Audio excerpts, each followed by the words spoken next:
É muito bom para o aluno já ter uma boa visão de futuro, estar engajado na política.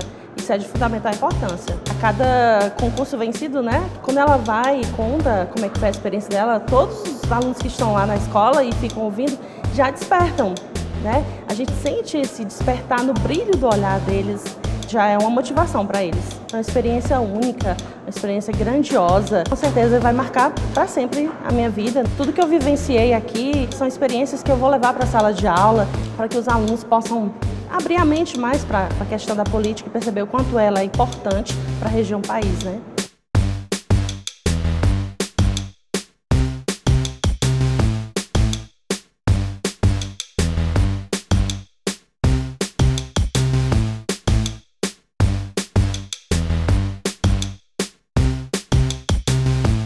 Pomerode, uma cidade tradicional alemã, cerca de 30 mil habitantes, interior do estado. Comparado aqui dos colegas, uma cidade relativamente pequena. Vejo que entre nós, a juventude, a gente tem muito a aprender quanto à questão de participação política, questão de cidadania.